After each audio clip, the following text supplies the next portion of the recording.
तो इस कहानी की शुरुआत में हम इस कहानी के मेन कैरेक्टर यूचिरो को देखते हैं, जो कि अपने पेरेंट्स के साथ रहता था। लेकिन किसी वजह से उसके फादर अभी उसे ही मारने की कोशिश कर रहे थे। वो एक साइको है, इसी वजह से वो उसके पीछे एक चाकू लेकर भाग रहे थे। अब यूचिरो डर कर बाहर आता है, जहाँ वो अपने दोस्तों की डेड बॉडी देखता है, जिन्हें देखकर वो घबरा गया था। लेकिन इतने में ही उसके फादर उसे पीछे से चाकू मार देते हैं। उन्हें लगा था कि वो मारा गया, लेकिन वो मरा नहीं था। वो वहाँ से किसी तरह से बचता है और एक ऑर्फनेज में आ जाता है, जहाँ पर उसकी मुलाकात वैसे तो कई सारे बच्चों से होती है, लेकिन उन्हीं में से एक था मीका। और मीका स्पेशल इसीलिए था क्योंकि यूचिरो जब वहाँ पर आया था तब उसने तुरंत ही उसकी तरफ दोस्ती का हाथ बढ़ा दिया। हालांकि यूचिरो खुद को बहुत ही अनलकी मानता है, इसीलिए वो उससे दोस्ती नहीं करना चाहता था। लेकिन फिर धीरे धीरे उनमें दोस्ती हो जाती है। अभी वो कुछ ही टाइम वहाँ ऑर्फनेज में चैन से रह रहा था कि तभी अचानक से उनके शहर में एक नई बीमारी फैलना शुरू होती है, जिसमें 13 साल या उससे बड़े बच्चों की जान अपने आप ही जा रही थी। और उसी समय कुछ लोगों का ग्रुप उनके शहर में आता है। ये नॉर्मल लोग नहीं थे, ये असल में वैम्पायर्स थे। अभी यहाँ पर सबको अचानक से मरता हुआ देखकर यूचिरो और उसके दोस्त, जो कि 13 साल से कम उम्र के हैं, वो ऑर्फनेज की तरफ भागते हैं। लेकिन वहाँ पर जो उनका केयर टेकर था वो ऑलरेडी मारा जा चुका था। अब उसी समय वहाँ पर वो वैम्पायर का ग्रुप आ जाता है और उन सभी को पकड़ लेता है। इसके बाद से यूचिरो और उसके दोस्तों को 4 साल के लिए एक कैद में रखा गया। वो जगह तो बहुत बड़ी थी, लेकिन वो एक कैद खाने की तरह थी। उन्हें 4 साल तक अच्छे से ट्रीट किया जाएगा और उनके ब्लड को निकाला जाएगा जब तक कि वो पूरे 13 साल के नहीं हो जाते। यूचिरो यहाँ पर बिल्कुल खुश नहीं था। तभी वो सामने देखता है कि 2 वैम्पायर अभी एक बच्चे के हाथ पर पैर रखते हुए जा रहे हैं। साथ ही वो उस बच्चे को इग्नोर कर रहे थे। यूचिरो को इस पर बहुत गुस्सा आता है, लेकिन वो वैम्पायर उसे ही उठाकर नीचे फेंकने लगते हैं। मीका उन्हें रोकने की कोशिश कर रहा था, पर वो छोटा है, इसीलिए वो कुछ भी कर नहीं पाता। वैसे अब तभी वहाँ पर वैम्पायर प्रिंस आता है, जिसका नाम फेरिड है। वो मीका को बहुत पसंद करता है, मतलब उसका ब्लड उसे काफी पसंद था। इस वजह से वो मीका को अपने मैंसन में बुलाने आया था। वैसे इसके लिए मीका तैयार था, लेकिन इसके बदले वो यूचिरो को माफ करने को कहता है। तो अब यूचिरो को माफ कर दिया जाता है। साथ ही रात को उन्हें बहुत ही अच्छा खाना भी दिया गया था। यूचिरो जानता था कि मीका ने इसके लिए अपना बहुत सारा ब्लड सेक्रीफाइस किया है। अब रात के टाइम पर जब मीका वापस आता है तो यूचिरो उससे यही बात कर रहा था।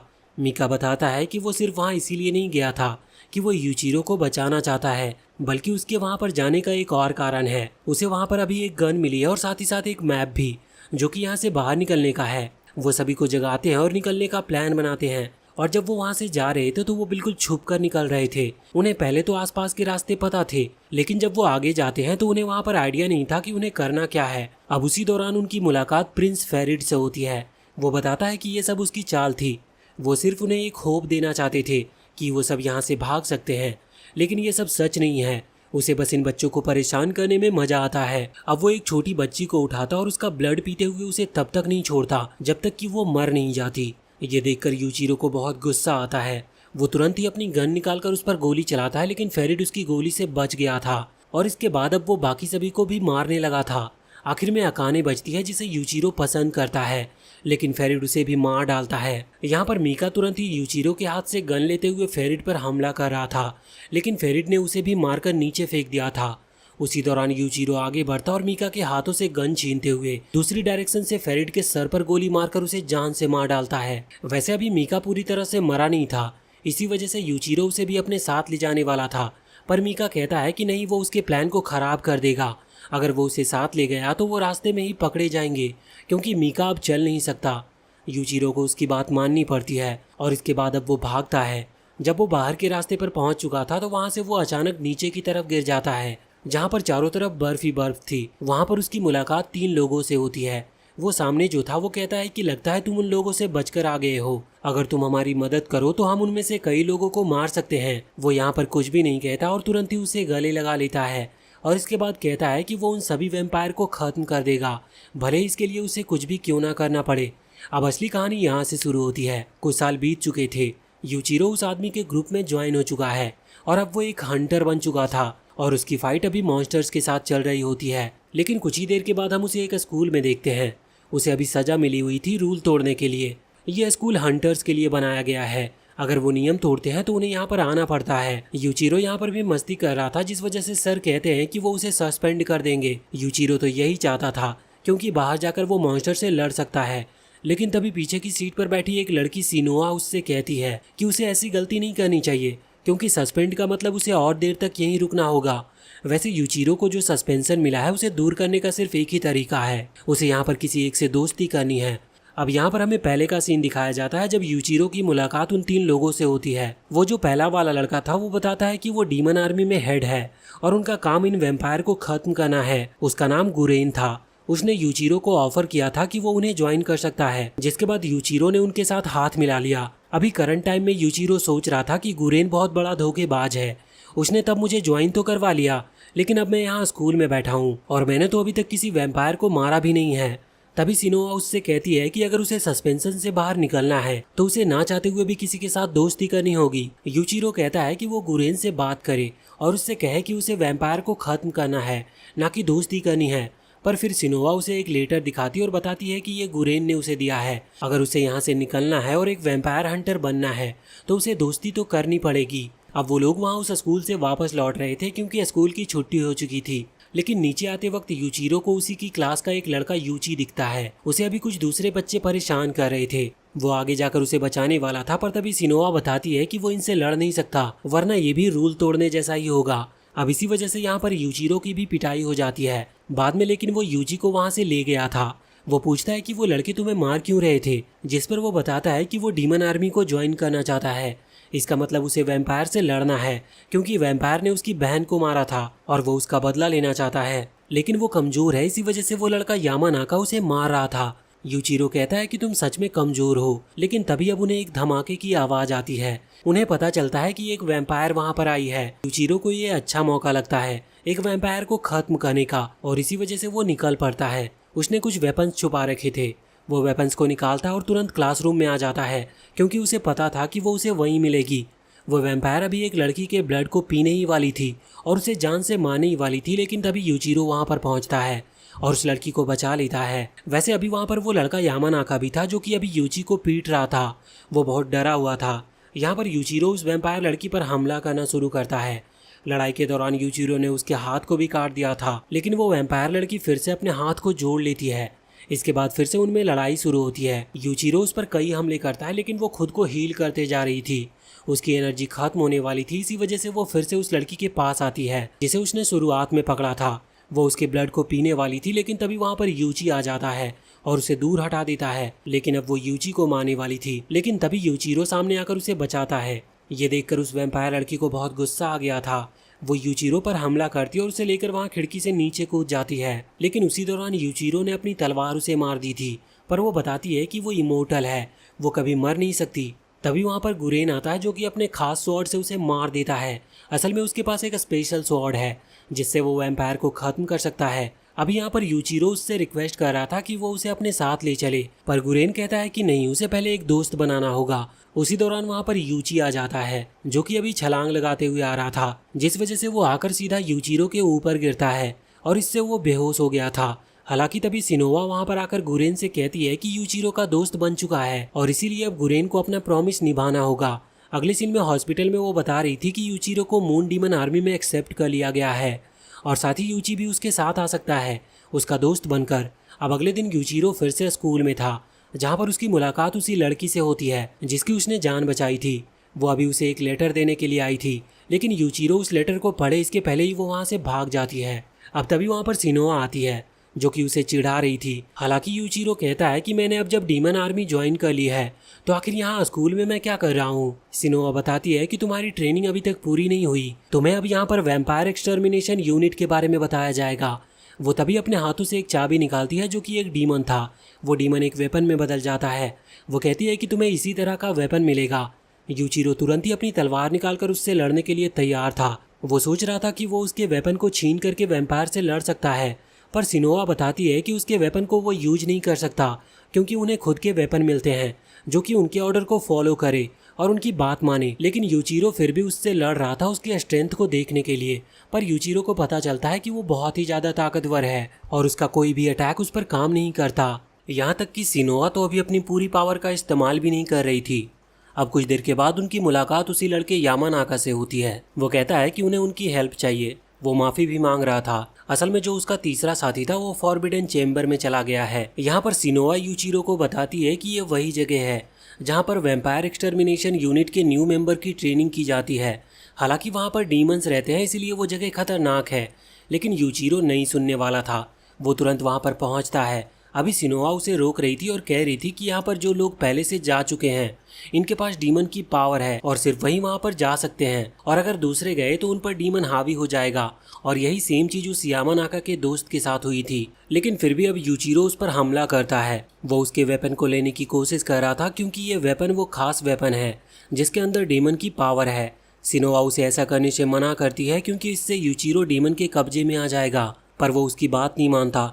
वो तुरंत ही वहां पर जाता है और फाइट करते हुए उस एक्स को ले लेता है। लेकिन इसी दौरान वो वहां पर पास्ट में आ चुका था जहां उसके ऑर्फनेज के सारे दोस्त थे। अभी मीका उससे कह रहा था कि वो उसे ऐसी पावर देगा जिसके बाद वो हर वैम्पायर को मार पाए, लेकिन यूचिरो जानता था कि ये वो डीमन है जिस वजह से यूचिरो उस ड्रीम को तोड़ देता है और वापस से जाग जाता है। अभी सिनोआ और यूची दोनों ही बहुत खुश थे कि यूचिरो पूरी तरह से ठीक है। यूचिरो कहता है कि क्या वो उस वेपन को रख ले, लेकिन सिनोआ कहती है कि उन्हें वेपन गुरेन साइन करके देता है, पर यूचिरो ने अपनी काबिलियत साबित कर दी है। इस वजह से अब वो फॉरबिडन चेम्बर में आकर ट्रेनिंग जरूर कर सकता है। वैसे इसके बाद अब एक दूसरे शहर का सीन आता है जहाँ पर हम एक मॉन्स्टर को देखते हैं। वो लोगों पर हमला कर रहा था, लेकिन उसी वक्त वहाँ पर मीका पहुँचता है और उस मॉन्स्टर को मार देता है। हमें जानने को मिलता है कि मीका एक वैम्पायर बन चुका है। वहाँ पर और भी वैम्पायर आते हैं और उन लोगों से कहते हैं कि वो उन्हें प्रोटेक्ट कर सकते हैं अगर वो उन्हें अपना ब्लड दे तो। इस पर सभी ह्यूमन तैयार थे। वहीं पर एक छोटी बच्ची आती है और मीका को अपना ब्लड ऑफर करती है। मीका को उसे देखकर अपना पास्ट याद आ गया था और हमें जानने को मिलता है कि जब यूचिरो उस जगह से भागा था तभी वहाँ पर 3 लोग आए थे जो कि मीका को खत्म करने वाले थे। लेकिन उसी दौरान वहाँ पर क्वीन कुरेल भी आती है। वो अभी मीका को पड़ा हुआ देखती है। हालांकि मीका मरने वाला था, लेकिन वो कहती है कि उसे मीका चाहिए। इसी वजह से फिर वो उसे अपना ब्लड दे देती है, जिसकी वजह से मीका तब से एक वैम्पायर बन गया है। वैसे इसके बाद अब हम यूचिरो को देखते हैं। वो फिर से स्कूल आ रहा था, लेकिन उसी दौरान वो एक लड़के से टकराता है।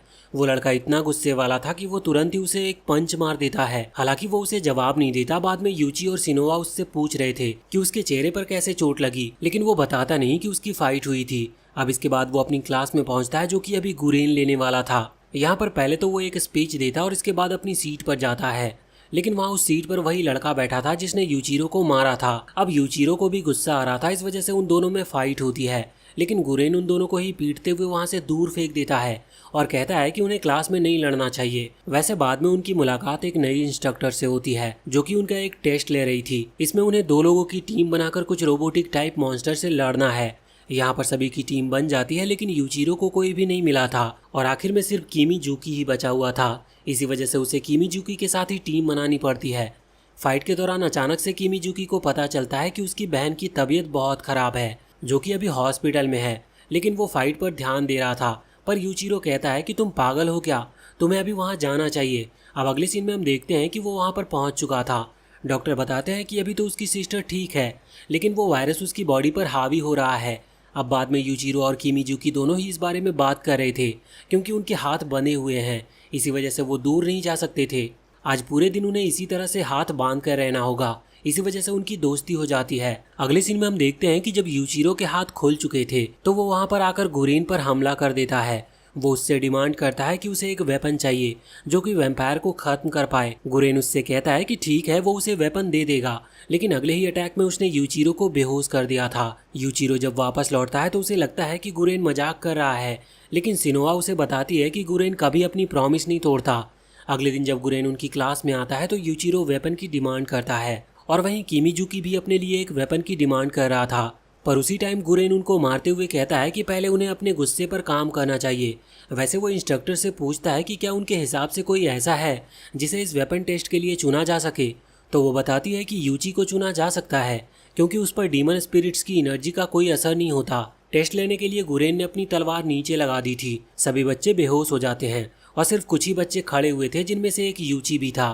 अब उन सभी को एक टेस्ट के लिए ले जाया जाता है। रास्ते में गुरेन ये बात जानता था कि यूची सच में कमजोर है क्योंकि उसे लड़ने का बिल्कुल एक्सपीरियंस नहीं है और वो डरता भी है। लेकिन एक डीमन को अपने वश में कर लेना उसके लिए बहुत अच्छा होगा अगर उसकी कभी वैम्पायर से फाइट होती है तो। वैसे अब वो वहाँ पर पहुँचते हैं जहाँ उन्हें वो टेस्ट देना था, पर वहाँ पर बहुत सारे डीमन हेड लगे हुए थे। अभी गुरेन उन्हें पहले ही वार्निंग देता है कि अगर उन्होंने गलती की तो वो डीमन के वश में आ जाएंगे। अब यहाँ पर जब वो टेस्ट दे रहे थे तो हम सबसे पहले यूचिरो को देखते हैं। वो डीमन के सामने था। वो डीमन उससे कह रही थी कि वो उसे पावर दे सकती है, लेकिन इसके लिए यूचिरो को उसके वश में आना होगा, पर वो इसके लिए तुरंत मना कर देता है। अब वो डीमन उसे बांधकर उसकी दोस्तों की इमेज दिखाती है, जो कि उससे कह रहे थे कि अगर उसे स्ट्रांग बनना है तो उसे इस डीमन की बात मान लेनी चाहिए। लेकिन यूचिरो इस ड्रीम को भी तोड़ने में कामयाब रहता है। बाद में उसकी उस डीमन से मुलाकात होती है जिसका नाम था सीरामारू। वो कहती है कि इतनी बात करने के बाद मैं तुम्हें लाइक करने लगी हूँ, मैं तुम्हें अपनी पावर दूंगी, लेकिन सिर्फ एक शर्त पर कि तुम जब भी कभी किसी वैम्पायर को देखोगे तो तुम्हें उसे खत्म करना होगा, चाहे वो कोई भी क्यों ना हो। इस पर यूचिरो को कोई तकलीफ नहीं थी, क्योंकि वो तो यही चाहता है कि इस दुनिया के सारे वैम्पायर मारे जाए। इस पर सीरामारू कहती है कि ठीक है, तो जब भी तुम एक वैम्पायर को मारने में नाकाम होगे तब मैं तुम्हारी बॉडी पर कब्जा कर लूंगी। यूचिरो इस शर्त के लिए मान जाता है। वैसे अब इसके बाद वो वापस से जाग गया था। उसकी मुलाकात किमीजुकी से होती है, जो कि पहले ही अपनी डीमन स्पिरिट को वश में कर चुका है। इसके बाद फिर हम यूची को देखते हैं। वो अभी अपनी ड्रीम में था। वहाँ पर उसकी मुलाकात अपनी बहन से होती है, जो कि असल में वही डीमन थी। वो उसे बता रही थी कि यूची कितना कमजोर है और वो खुद से कभी उस वैम्पायर को नहीं हरा पाएगा जिसने उसकी बहन को मारा है, और इसीलिए अगर वो चाहे तो इसमें वो डीमन उसकी मदद कर सकती है। यूची डरा हुआ था, इसीलिए वो हाँ कर देता है, जिस वजह से उस डीमन का उसकी बॉडी पर कब्जा हो गया था। अभी यूची जब जागता है तो वो डीमन उस पर हावी थी और यहाँ पर कुछ भी किया नहीं जा सकता था। इस वजह से गुरेन कहता है कि हमें यूची को खत्म करना होगा। यूची भी उन पर हमला कर रहा था, लेकिन यूचिरो और किमीजुकी किसी तरह से उसके अटैक्स को रोकते हैं। वो उनके दोस्त हैं, इस वजह से वो उसे मारना नहीं चाहते थे। लड़ाई के दौरान यूचिरो अपनी तलवार को अलग फेंक देता है। अभी यूची ने उसकी तरफ अपना स्पेशल वेपन तान रखा था, लेकिन यूचिरो के कॉन्फिडेंस की वजह से वो वहाँ से नहीं हटता और अचानक से यूची भी अपने सेंसेस वापस से रीगेन कर लेता है और अब वो नॉर्मल हो चुका था। वो तुरंत ही यूचिरो के पास आकर उसे गले लगा लेता है। तभी गुरेन वहाँ पर आकर यूचिरो को किक करता है और कहता है कि उसे अपने वेपन इस तरह से नहीं फेंकना चाहिए। साथ ही वो यूची से कहता है कि उसे भी अब थोड़ा ताकतवर बनना होगा, इस तरह से वो किसी भी वैम्पायर से लड़ नहीं सकता। वैसे गुरेन को यूचिरो के ड्रीम के बारे में भी पता था। इस वजह से जब वो उठता है तो वो उससे कहता है कि उसे अब अपने पुराने दोस्तों को भूलना होगा, क्योंकि अब ये नए दोस्त ही उसकी फैमिली है। वैसे हमें ये जानने को मिलता है कि अभी पास के ही सिटी में वैम्पायर्स दिखे थे, इसी वजह से वो लोग वहाँ पर जा रहे होते हैं। अपने पहले मिशन के लिए वो अगले ही दिन ट्रेन से जा रहे होते हैं। यूचिरो सिनोआ से पूछता है कि वो हमेशा उसका पीछा क्यों करती है, तो वो बताती है कि उसे असाइन किया गया था उस पर नजर रखने के लिए, जिससे कि यूचिरो कोई भी गलती ना करे, क्योंकि उसके अंदर वैम्पायर को मारने का पागलपन है। वैसे अब इसके बाद वो दोनों ही वहाँ उस जगह पर पहुँचते हैं जहाँ उन्हें बुलाया गया था। वहाँ पर उनकी मुलाकात किमीजुकी और यूची से होती है और उसी दौरान वहाँ पर एक और लड़की मित्सुबा आती है। ये लड़की भी अभी उनकी टीम में रहेगी, लेकिन जब मित्सुबा को पता चलता है कि सिनोआ को लीडर बना दिया है तो उसे इस बात पर बहुत गुस्सा आता है। वो अभी उससे लड़ रही थी उसकी स्ट्रेंथ को देखने के लिए। तभी गुरेन वहाँ पर आकर उन दोनों को रोकता है और दोनों को ही वार्न करता है कि अगर उन्होंने फिर से ऐसी गलती की तो उन दोनों के लिए ठीक नहीं होगा। वैसे इसके बाद अब गुरेन मित्सुबा से उन सभी को इंट्रोड्यूस कराते हुए बताता है कि हमेशा जो वैम्पायर हंटिंग टीम रहती है उसमें 5 मेंबर को ऐड किया जाता है, जिससे कि वो टीम वर्क के थ्रू वैम्पायर को खत्म कर सके और इनके कोई भी मेंबर का नुकसान ना हो। हालांकि यूचिरो को इससे कोई फर्क नहीं पड़ता। वो तो कह रहा था कि जल्दी से वैम्पायर उन्हें दिखे जिससे कि वो लोग उन्हें खत्म कर सके। तभी मित्सुबा उस पर हमला कर देती है, लेकिन यूचिरो ने उसके पैरों को पकड़ लिया था। वो पूछता है कि वो ऐसा क्यों कर रही है, जिस पर वो बताती है कि वो तो बस उसके रिफ्लेक्स को चेक करना चाहती थी। वैसे गुरेन उन्हें बताता है कि सीधे ही किसी वैम्पायर को खत्म करना एक बेवकूफ़ी होगी, क्योंकि यहाँ पर वो ह्यूमन सर्वेंट को बचाने के लिए आए हैं, ना कि वैम्पायर को खत्म करने के लिए। हाँ, जरूरत पड़ी तो वो ऐसा कर सकते हैं, लेकिन जब तक जरूरत ना हो तब तक उन्हें छुप कर ही रहना होगा। अब इसके बाद वो लोग वहाँ से आगे बढ़ गए थे और कुछ ही देर के बाद वो वैम्पायर टेरिटरी में पहुँच जाते हैं, जहाँ पर अभी मित्सुबा सभी से कह रही थी कि उन्हें चौकन्ना रहने की जरूरत है, क्योंकि यहाँ पर वैम्पायर कभी भी उन पर हमला कर सकते हैं। और इतने में ही यूचिरो वहाँ सामने एक छोटी बच्ची को नोटिस करता है जिसके पीछे एक मॉन्स्टर पड़ा हुआ था। वो उसे बचाने वाला था, लेकिन मित्सुबा उसे रोकती है और कहती है कि शायद ये वैम्पायर की चाल हो सकती है। लेकिन यूचिरो यहाँ पर कुछ देर तो देखता है, लेकिन जब वो लड़की बहुत ज्यादा प्रॉब्लम में थी तो वो खुद को रोक नहीं पाता और वहाँ से उसे बचाने के लिए भागता है। वो मॉन्स्टर जब हमला कर रहा था उसी दौरान यूचिरो ने वहाँ पर आकर उसका हाथ काट दिया, लेकिन अब वो मॉन्स्टर यूचिरो को अपना टारगेट बनाने वाला था। पर इतने में ही मित्सुबा वहाँ पर आकर उस मॉन्स्टर को ही काट देती है और उन्होंने उस लड़की को बचा लिया था। लेकिन मित्सुबा सही थी, क्योंकि ये वैम्पायर की एक चाल ही थी। वो अभी उन पर नज़र रखे हुए थे और अब वो अचानक से ही इन पर हमला कर देते हैं। वहाँ पर टोटल 3 वैम्पायर थे। उनसे लड़ते वक्त यूचिरो सीरामारू पावर को एक्टिवेट करता है। जिसके बाद उसकी हाफ बॉडी पर अचानक से कुछ निशान पड़ना स्टार्ट हो गए थे। वैसे अभी वो पहले वाला मॉन्स्टर भी इन पर हमला कर रहा था, लेकिन वो टीम वर्क से काम लेते हैं और बहुत ही जल्द उस मॉन्स्टर को मार गिराते हैं। और यहाँ पर यूचिरो ने भी वैम्पायर को रोक रखा था, वो उन पर हमला करके उन्हें खत्म करने ही वाला था, लेकिन वो पीछे हट जाते हैं। यूचिरो उठ के पीछे जाने ही वाला था, लेकिन इतने में ही सिनोआ कहती है कि हम वैम्पायर की टेरिटरी के अंदर आ चुके हैं और वो लोग जल्दी अपने बाकी साथियों को भी बुला लेंगे, इस वजह से हमें यहाँ से निकलना चाहिए। अब उन्होंने जो बेस कैंप चुना था वो वापस से वहाँ पर आ गए थे। वहाँ पर अभी वो लड़की यूचिरो को थैंक्स कर रही थी, तभी मित्सुबा उससे कहती है कि उसे डरने की जरूरत नहीं, अब वो बिल्कुल सेफ है। वैसे यहाँ मित्सुबा यूचिरो पर भी चिल्ला रही थी क्योंकि उसने उनकी जान खतरे में डाली थी, लेकिन फिर भी अगर वो ऐसा ना करते तो उस बच्ची की जान नहीं बच पाती। इस वजह से मित्सुबा उन्हें माफ भी कर देती है। बाद में वो बच्ची बताती है कि वो जो वैम्पायर का हाइड आउट है वो एक पुराना ट्रेन स्टेशन है। अब अगले ही दिन वो उस जगह पर पहुंच जाते हैं। वहाँ पर आने के बाद जब वो अंदर आ रहे थे तो वो थोड़ा सतर्क थे क्योंकि यहाँ पर उन्हें बहुत सारे वैम्पायर मिल सकते हैं, लेकिन सबसे पहले उन्हें कुछ ह्यूमन चाइल्ड मिलते हैं जो कि बहुत कमज़ोर थे क्योंकि उनकी बॉडी से बहुत ज़्यादा ब्लड निकाल लिया गया है। वैसे वहाँ पर कोई वैम्पायर नहीं था, इसका मतलब अगर ये चाहे तो भाग सकते हैं, लेकिन ये भाग नहीं रहे थे। इसकी वजह ये है कि वैम्पायर सभी को प्रॉमिस करते हैं कि अगर वो अपना ब्लड दे तो वैम्पायर उन्हें प्रोटेक्ट करेंगे।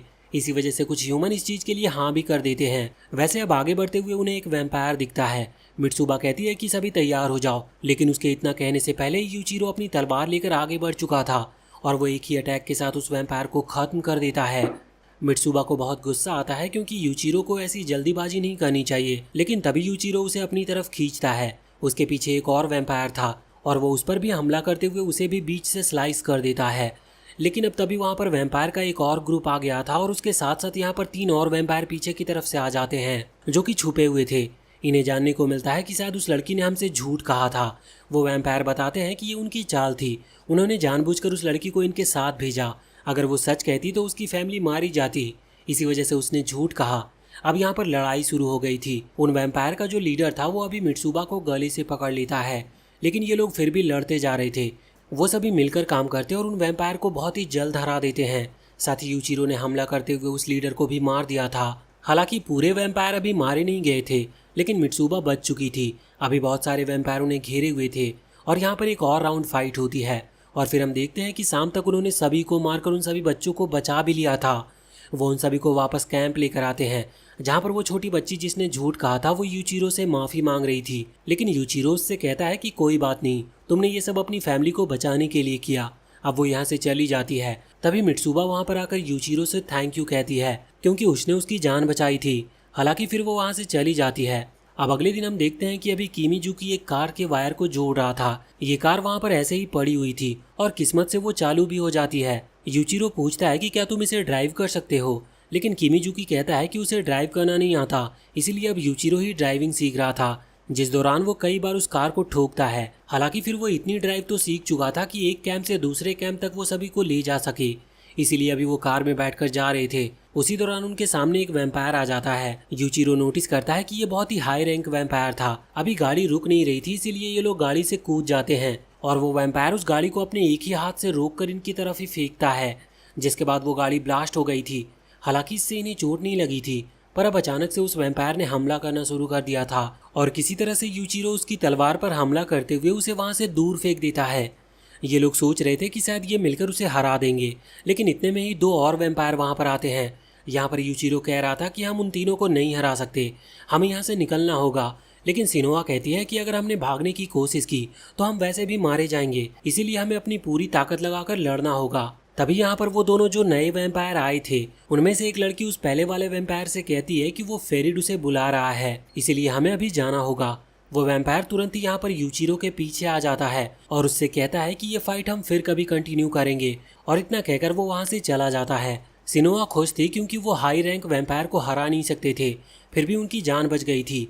लेकिन यूचिरो को गुस्सा आ रहा था क्योंकि वो हाई रैंक वैम्पायर सिर्फ उनके साथ खेल रहा था और वो गुस्सा इस बात से भी था कि वो वैम्पायर से बहुत ज़्यादा कमज़ोर है। तभी सिनोआ कहती है कि अगर उसे ताकतवर बनना है तो वो मैजिकल कर्स सीख सकता है। ये कई तरह की टेक्निक्स होती है, लेकिन ये इतनी खतरनाक होती है कि सामने वाला अपने दिमाग पर से काबू हटा देगा और तब वो सिर्फ अटैक करेगा। इससे उसकी टीम को भी नुकसान हो सकता है, इसीलिए सिनोआ कह रही थी कि उसे अभी इसके बारे में नहीं सोचना चाहिए। वैसे इसके बाद अब वो अपनी फैसिलिटी जहाँ पर वो रुक रहे थे वहीं पर चले आए थे, लेकिन वहाँ पर हम देखते हैं कि अभी कुछ हेलीकॉप्टर्स आ रहे थे जो कि अननोन थे। इस वजह से वो लोग उन पर हमला करना शुरू कर देते हैं। उन पर हमला करने के बाद उन्होंने लगभग सारे हेलीकॉप्टर्स गिरा दिए थे, लेकिन कुछ हेलीकॉप्टर उन्हें डॉज भी कर रहे थे। उसी दौरान एक बड़ा सा प्लेन आकर वहाँ पर टकराता है। उस प्लेन के अंदर से 2 वैम्पायर निकलते हैं और आसपास देखकर कहते हैं कि सब कुछ सही है, इसीलिए अब उससे बाकी वैम्पायर भी निकलने लगते हैं। जब यूचिरो और उसका ग्रुप यहाँ पहुँचता है तो वो समझ जाते हैं कि उन पर हमला हुआ है। अब ये भी उनकी मदद करने लग गए थे, लेकिन वहाँ पर बहुत ज़्यादा वैम्पायर्स थे। इस वजह से उनसे लड़ना इनके लिए भी मुश्किल हो रहा था। लेकिन अब वहाँ पर एक रीइंफोर्समेंट टीम पहुँचती है और वो भी लड़ने लगती है। अभी वो जो हेलीकॉप्टर इनके अटैक से बच गए थे वो भी यहाँ पर हमला कर रहे थे, लेकिन यूची अपने उस स्पेशल वेपन से उन पर फायर करता है और उन्हें नीचे गिरा देता है। लेकिन इसी दौरान एक वैम्पायर उस पर हमला करने वाला था, लेकिन सिनोवा वहाँ पर आकर उसे बचा लेती है और फिर से यूची फायर करके उस हेलीकॉप्टर को भी नीचे गिरा देता है। अब इसी तरह से टीम वर्क से लड़ने के बाद कुछ ही देर में यहाँ पर सभी वैम्पायर को मार दिया गया था। इन्हें सभी सोल्जर्स थैंक यू कहते हैं और बाद में जब वो यहाँ से जा रहे थे तो इन्हें बताया जाता है कि इन्हें यहाँ वेस्ट फैसिलिटी में जाना होगा, क्योंकि वहाँ पर भी इनकी मदद की जरूरत है। वैसे इसके बाद हम ईस्ट फैसिलिटी में आते हैं, जहाँ पर हम गुरेन को देखते हैं। वो अभी वहाँ से कुछ दूर फेरिड पर नजर रखे हुए था। वहीं पर मीका भी था और वो लोग अभी अपनी वैम्पायर आर्मी के साथ थे और अभी वो इसी तरफ हमला करने का प्लान बना रहे होते हैं। वैसे अभी गुरेन के पास एक लड़की आ रही थी, तभी उस पर एक वैम्पायर हमला कर देता है, पर उसी दौरान एक और लड़की आती है जो कि डीमन आर्मी की एक हाई रैंक मेंबर है। वो यहाँ पर उस वैम्पायर को बहुत ही आसानी से खत्म कर देती है। उसका नाम मीडो है। साथ ही अब यहाँ पर उनकी बाकी मेंबर भी आते हैं और इसके बाद गुरेन उनसे कहता है कि हमें फेरिड को खत्म करना होगा इससे पहले कि वो हमारी फैसिलिटी में एंटर करे। दूसरी तरफ वहाँ फेरिड मीका से कह रहा था कि अगर उसके सामने यूचिरो आ गया तो क्या वो उसे खत्म कर पाएगा। इस पर मीका कुछ भी नहीं कहता और इग्नोर करते हुए वहाँ से चला जाता है। वैसे यहाँ पर अभी हम 4 साल पहले उसी टाइम का सीन देखते हैं जब क्वीन करल ने मीका को बचाया था। वो यहाँ पर मीका को बताती है कि अगर वो ह्यूमन का ब्लड नहीं पिएगा तो वो मारा जाएगा, क्योंकि वैम्पायर को ऐसा करना पड़ता है और अगर उसने एक बार वो ब्लड पी लिया तो इससे वो इमोर्टल हो सकता है। लेकिन मीका मॉन्स्टर नहीं था और वो ऐसा करना नहीं चाहता था। क्वीन करल वहाँ पर नीचे आती है और अपने हाथ से अपना ब्लड एक ग्लास में निकालते हुए उसे देती है, लेकिन मीका ने तुरंत ही उसे दूर फेंक दिया था।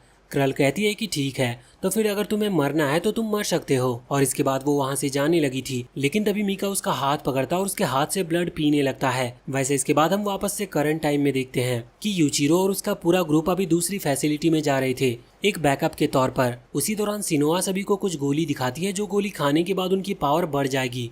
वो बताती है कि इससे वो लोग हाई रैंक वैम्पायर के साथ फाइट कर सकते हैं, क्योंकि एक गोली खाने से उनकी पावर दुगनी होगी और 2 गोली खाने से उनकी पावर 3 गुना हो जाएगी। यूचिरो कहता है कि ये तो कमाल की बात है, अगर हम 10 गोली एक साथ खा ले तो फिर क्या होगा। इस पर किमीजुकी कहता है कि तुम मारे जाओगे, तुम्हारे सारे ऑर्गन ब्लास्ट हो जाएंगे, क्योंकि ये तुम्हारे डीमन को एनर्जी देती है। हालांकि 2 गोली खाने के बाद भी तुम्हें बहुत सारी कैजुअलिटी झेलनी पड़ेगी। तो यहाँ पर वो कहता है कि ये तुमने हमें पहले क्यों नहीं बताया, हमारे पहले भी एक हाई रैंक वैम्पायर से फाइट हो चुकी है। इस पर सिनोआ कहती है कि इस चीज़ का मौका नहीं मिला था, क्योंकि एक गोली 15 मिनट के लिए ही काम करती है, इसके बाद वो कुछ नहीं कर पाएंगे। और दूसरी चीज़ ये है कि ये गोली की पावर एक्टिवेट होने के लिए 10 सेकेंड लगते हैं, और उस टाइम लड़ते वक्त उनके पास 10 सेकेंड का टाइम नहीं था कि वो रुककर इस गोली को खा सके। पर अब तभी अचानक से उनके ट्रक के ऊपर हमला होना शुरू हो गया था, और यह हमला एक हेलीकॉप्टर से हुआ था। वो जल्दी से बाहर निकलते हैं। यूचिरो नोटिस करता है कि ट्रक का जो ड्राइवर था वो बेहोश हो चुका है। वो उसे बचा रहा था, लेकिन इतने में ही हेलीकॉप्टर उस पर भी फायरिंग शुरू कर देता है। अभी ये लोग किसी तरह अपने वेपन्स को आगे करके उनकी गोलियों को रोक रहे थे। उस तरफ यूची उस हेलीकॉप्टर पर फायरिंग करना शुरू कर देता है और बहुत जल्दी वो हेलीकॉप्टर ब्लास्ट होता है। लेकिन इतने में ही उसने एक मिसाइल लॉन्च कर दी थी जो कि सीधा उस ट्रक पर आकर गिरती है। वो ट्रक ब्लास्ट होता है और इसकी वजह से नीचे की जो जगह थी वो टूट जाती है और वो किसी अंडरग्राउंड जगह में आकर कैद हो जाते हैं। और उन्हें पता चलता है कि उनके बीच में एक पत्थरों की दीवार बन चुकी है। आधी टीम इस तरफ थी और आधी टीम उस तरफ। यूचिरो के साथ अभी वो ड्राइवर भी था, इस वजह से वो सेफ जगह पर ले जा रहे थे जिससे कि उसका इलाज हो सके। वो दोनों ही टीम एक दूसरे को बाय कहती है और सेफ रहने को कहती है। दूसरी तरफ हम वहाँ पर मीका को देखते हैं, जिसके सामने अभी गुरेन खड़ा हुआ था। तभी मीका के जो बाकी साथी वैम्पायर हैं और फेरिड, वो लोग वहाँ पर पहुँच जाते हैं। लेकिन यहाँ पर गुरेन के भी साथी पहुँच चुके थे और दोनों ही फोर्स एक दूसरे से लड़ने के लिए पूरी तरह से तैयार थी। अब यहाँ से ये सीन चेंज होकर वहाँ उस स्पेशल कैंप फैसिलिटी में आता है जहाँ पर सभी का इलाज किया जा रहा था। वैसे उसे छोड़कर जब वो जा रहे थे तो सिनोवा कहती है कि ईस्ट फैसिलिटी में हमारी ज़रूरत है, वहाँ पर गुरेन एक बड़ी फोर्स के साथ फाइट कर रहा है। यूचिरो कहता है कि ठीक है, हम वहीं जाएंगे, लेकिन इससे पहले हमारी टीम को फिर से ज्वाइन करना होगा। लेकिन तभी उन्हें कुछ सोल्जर्स से जानने को मिलता है कि पास के ही डिस्ट्रिक्ट में अभी यूचिरो की टीम फाइट कर रही है। कुछ वैम्पायर्स के साथ। वहाँ पर एक अच्छी खासी आर्मी है, जबकि यूचिरो की टीम के सिर्फ 3 मेंबर वहाँ पर हैं। उन्हें बहुत खतरा था, इसी वजह से यूचिरो वहाँ जाने लगता है। सिनोआ कहती है कि हमारी ज़रूरत वहाँ नहीं बल्कि ईस्ट फैसिलिटी में है, लेकिन यूचिरो कहता है कि नहीं और बस इग्नोर करते हुए वहाँ से आगे बढ़ जाता है। अब वहाँ दूसरी तरफ हम यूचिरो के दोस्त को देखते हैं जो अभी वैम्पायर से लड़ रहे थे। उन्होंने कई सारे वैम्पायर को खत्म भी कर दिया था, लेकिन अब वो थकने लगे थे। तभी वहाँ पर यूचिरो और सिनोआ पहुँचते हैं और उन्हें बचा लेते हैं। अभी किमीजुकी कह रहा था कि तुम यहाँ पर क्या कर रहे हो, तुम्हें वहाँ ईस्ट फैसिलिटी में जाना चाहिए था, लेकिन यूचिरो कहता है कि जब उसे पता चला कि वो लोग खतरे में हैं तो वो खुद को रोक नहीं पाया। इसके बाद अब वो मिलकर वहाँ से ईस्ट फैसिलिटी की तरफ निकल चुके थे। अब हम यहाँ पर ईस्ट फैसिलिटी में आते हैं, जहाँ पर हम देखते हैं कि अभी गुरेन की फोर्स की और फेरिड की फोर्स की फाइट चल रही थी, लेकिन वैम्पायर बहुत ज़्यादा हैं, इस वजह से इन पर हावी पड़ रहे थे। वो गुरेन अभी यूरी के पास आता है। यूरी उससे कहती है कि इन वैम्पायर को हम संभालते हैं और तब तक तुम फेरिड को खत्म करो। अगर वो मारा गया तो इनका मोटिवेशन डाउन हो जाएगा। वहाँ पर फेरिड भी मीका से कहता है कि वो जाकर गुरेन पर हमला करे और बाकी सबको बाकी के वैम्पायर देख लेंगे। अब इसके बाद मीका और गुरेन की फाइट होने लगी थी। ये फाइट बहुत ही खतरनाक थी। इस दौरान गुरेन कुछ तालिस्मान का इस्तेमाल करता है। उसने एक तालिस्मान यहाँ पर मीका के सर पर लगा दिया था, जिसके बाद मीका अपनी पावर का इस्तेमाल नहीं कर पा रहा था। तभी अचानक से उसे कैद कर लिया जाता और वहाँ पर एक धमाका होता है, लेकिन उस धमाके के बाद भी किसी तरह से मीका सरवाइव कर गया था। लेकिन ये उनकी चाल थी, क्योंकि वो उसे जिंदा पकड़ना चाहते थे। वो उसे लगभग कैद कर लेते हैं और तभी वहाँ पर गुरेन आता है, जो कि उस पर हमला करके उसे बेहोश करने वाला था। पर इतने में ही फेरिड वहाँ पर आकर मीका को बचा लेता है और गुरेन को पंच करते हुए वहाँ से दूर फेंक देता है। अब गुरेन की हालत बहुत खराब थी और यहाँ पर वो एक और पिल खाने ही वाला था। यूरी उसे ऐसा करने से मना करती है, क्योंकि ऐसा करने से उसकी जान भी जा सकती है और ये बहुत खतरनाक हो सकता है। लेकिन गुरेन कहता है कि अगर मैंने ये पिल नहीं खाई तो हम सभी वैसे भी मारे जाएंगे। अभी वो पिल खाने ही वाला था, लेकिन इतने में ही मीका उस पर हमला कर देता है और उसके सामने तलवार रखकर उसे तलवार मार देता है। साथ ही अब वो उसे पूरी तरह खत्म करने वाला था, लेकिन इतने में ही यूचिरो और उसकी टीम वहाँ पर पहुँच जाती है। अभी जब यूचिरो यहाँ गुरेन को बचाने के लिए आ रहा था तो मीका ने यूचिरो को देखकर उसे पहचान लिया। मीका अपनी जगह से हिल भी नहीं पाता। इसी दौरान यूचिरो उसे तलवार मार देता है। गुरेन कहता है कि अपनी तलवार की कर्स पावर को एक्टिवेट करो, इससे मीका पूरी तरह से मारा जाता। लेकिन उसी दौरान यूचिरो ने भी मीका को पहचान लिया था, इसीलिए वो ऐसा करने में नाकाम रहता है। मीका वहाँ से दूर हटकर बच गया था, लेकिन गुरेन यूचिरो को मारता है और कहता है कि आखिर उसने कर्स पावर का इस्तेमाल क्यों नहीं किया। लेकिन यूचिरो अभी भी मीका को देखकर हैरान था और कहीं खोया हुआ था। लेकिन तभी गुरेन को खांसी आती है और उसके मुंह से खून निकलता है। यूचिरो उसे देखता है और उससे पूछता है कि वो ठीक तो है, लेकिन गुरेन उसे फिर से पंच करता है और कहता है कि उसे अपने सपनों से बाहर आना होगा। तभी यूचिरो के दोस्त आकर पूछते हैं कि क्या हुआ, तो वो बताता है कि मीका असल में उसका बचपन का दोस्त है, इसी वजह से वो उसे मार नहीं पाया।